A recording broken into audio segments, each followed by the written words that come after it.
Un petit rappel sur la fonction exponentielle et puis vous essayez de faire les exercices que je vous ai envoyés. Donc cette fonction exponentielle ex, c'est en fait c'est e à la puissance x. Voilà. Donc c'est à e à la puissance x. Donc les propriétés, c'est les mêmes propriétés que la puissance. Mais il y a des choses qu'il faut retenir, c'est que l'exponentielle de n'importe quoi, c'est toujours strictement positif. C'est pas positif, mais strictement positif. L'exponentielle de moins x, c'est 1 sur l'exponentielle x. C'est une propriété de puissance, parce que vous savez que quand vous avez par exemple exponentielle à la puissance moins a, c'est 1 sur exponentielle a. Et puis un cas particulier qui peut servir dans les équations, c'est que quand vous faites exponentielle x au carré, vous avez exponentielle de 2x. Voilà, ce sont des cas très fréquents, c'est des propriétés qu'on trouve fréquemment dans des exercices. Donc les règles sont les règles de puissance usuelles. C'est exponentielle a plus b. C'est comme quand vous faites a à la puissance n fois a à la puissance p, vous faites a à la puissance n plus p. En fait, c'est les mêmes règles que la règle de puissance. Donc, ça va faire exponentielle a moins b. Ça va faire exponentielle a fois b. Et exponentielle moins a, c'est 1 sur l'exponentielle a. Exponentielle, racine de exponentielle a, c'est exponentielle a sur 2. Voilà. Donc, c'est les mêmes règles que les puissances. Pour les dérivés, je rappelle les formules de dérivés, vous les connaissez.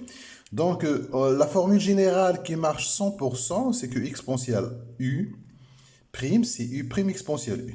Mais quand on veut dériver des fonctions des cas particuliers, la dérivée de exponentielle x, c'est exponentielle x. Donc ici, vous devez savoir que cette fonction exponentielle, c'est la seule fonction telle que f' est égal à f. Mais f' est égal à f, donc f de x peut être égal à exponentielle x, ou f de x peut être égal à un nombre k fois exponentielle x. Nombre k, nombre réel, c'est-à-dire n'importe quel nombre réel. Donc, les seules fonctions qui vérifient f' est égal à f sont de la forme k exponentielle x, où k peut prendre la valeur 1. Donc, toujours dans la dérivée des cas particuliers, la dérivée de exponentielle moins x, c'est un exponentielle u, donc c'est u', c'est-à-dire moins 1 exponentielle moins x. Exponentielle ax, la dérivée d'ax c'est a, donc ça va faire a exponentielle ax. Et bien sûr, si je fais par exemple 3 exponentielle 2x, le 3 il reste, parce que nous avons une formule de dérivée qui est très importante. Quand vous avez un nombre fois une fonction, quand vous dérivez, quand il est multiplié, le nombre il reste. On ne touche pas, il reste multiplié. Donc ici, 3 exponentielle 2x, si je veux la dériver, le 3 il reste. Et qu'est-ce que je dérive? Je dérive exponentielle 2x qui va me donner 2 exponentielle 2x. Voilà. Si j'ai par exemple 5 exponentielle moins 4x plus 3, le 5 il reste. Et la dérivée de exponentielle u, donc c'est u', la dérivée de ce u là, c'est ça qui joue le rôle de u. Donc u ici c'est moins 4x plus 3, sa dérivée c'est moins 4, donc j'aurai moins 4 fois exponentielle moins 4x plus 3. Pour ce qui concerne le signe, toute expression exponentielle est toujours positive. C'est toujours positif les expressions avec exponentielle. Alors, après les équations, c'est toujours des équations de la forme exponentielle a est égal à exponentielle b qui me donnera a est égal à b. Exponentielle a supérieur ou égal, ça fait a supérieur ou égal à b.